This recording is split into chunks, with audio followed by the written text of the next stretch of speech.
বাংলাদেশে বর্তমানে সেনাবাহিনী যা ব্যস্ত সময় কাটাচ্ছে তাতে সীমান্তে কোনো যুদ্ধ পরিস্থিতি যে সেনাবাহিনী চাইবে না এটা হলফ করে বলা যায়।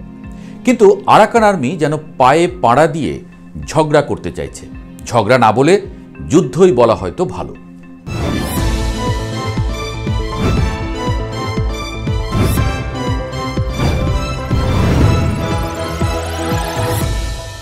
বর্ডারল্যান্ডস বলছে রাখাইন রাজ্যের সশস্ত্র সংগঠন আরাকান আর্মি এক বিবৃতিতে বাংলাদেশের অন্তর্বর্তীকালীন সরকারকে কড়া হুঁশিয়ারি দিয়েছে। তারা অভিযোগ তুলেছে বাংলাদেশ সেনাবাহিনী ও বর্ডার গার্ড বাংলাদেশের কিছু দুর্নীতিগ্রস্ত সদস্য নাকি রোহিঙ্গা জঙ্গি গোষ্ঠী আরসা এবং আরএসওকে সহযোগিতা করছে। এই অভিযোগের সূত্র ধরেই এখন টানটান পরিস্থিতি তৈরি হয়েছে বাংলাদেশের দক্ষিণ পূর্ব সীমান্তে। আরাকানের যুদ্ধ মাঠ, সীমান্তে বারুদের গন্ধ। গত 11ই অক্টোবর রাখাইনের মংডু টাউনশিপে ঘটে এক রক্তাক্ত হামলা। প্রায় 10 জন অস্ত্রধারী সন্ত্রাসী 3 জন স্থানীয় বাসিন্দাকে লক্ষ্য করে হামলা চালায়। এক যুবক ঘটনাস্থলেই নিহত হয়, বাকি 2 জন গুরুতর আহত হয়। ঘটনাস্থলটি বাংলাদেশের টেকনাফ সীমান্ত থেকে একেবারে হাতের নাগালে। এই হামলার পরপরই আরাকান আর্মি অভিযোগ করে হামলাকারীদের হাতে থাকা অস্ত্র গোলাবারুদ নাকি বাংলাদেশের ভেতর থেকেই পাচার হয়েছে।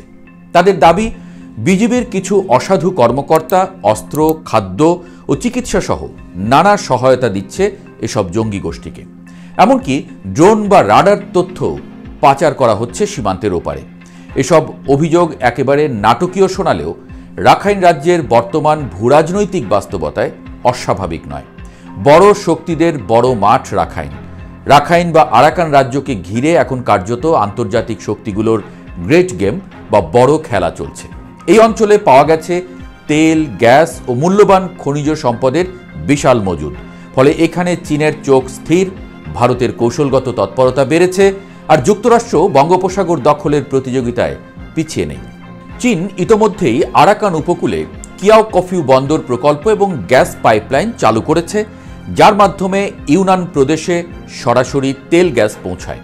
ফলে রাখাইন তাদের জন্য কৌশলগত করিডোর।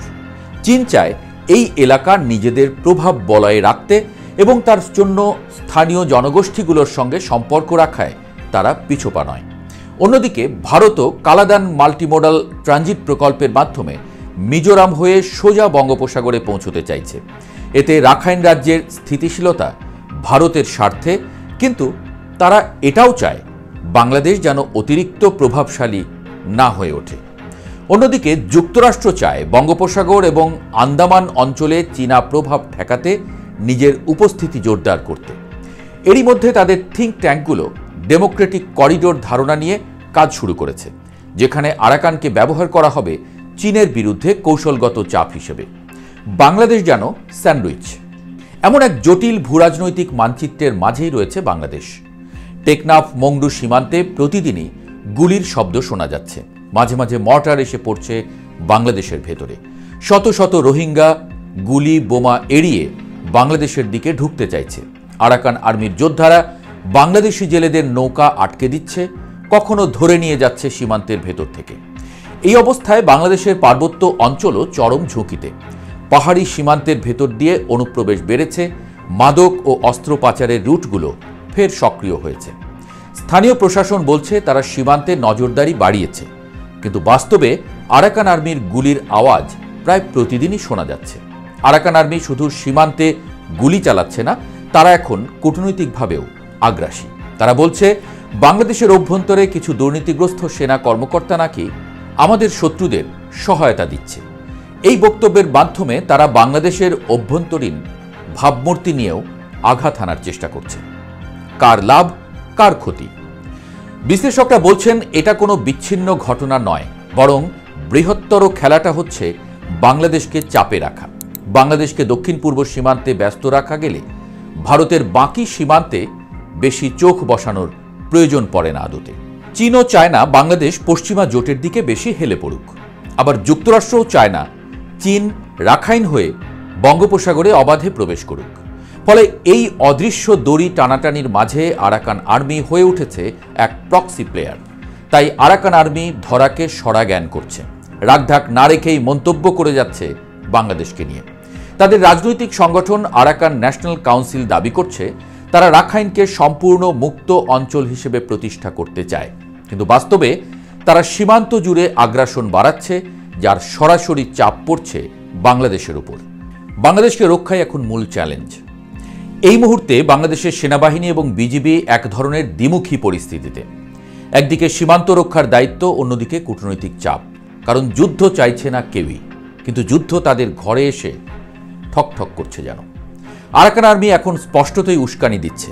তারা একদিকে নিজেদের নিয়ন্ত্রিত অঞ্চলে হাসপাতাল, শিক্ষা এবং প্রশাসনের কথা বলছে, অন্যদিকে সীমান্তে গুলি চালাচ্ছে, জেলেকে ধরে নিয়ে যাচ্ছে আর অভিযোগ ছুটছে বাংলাদেশের বিরুদ্ধে।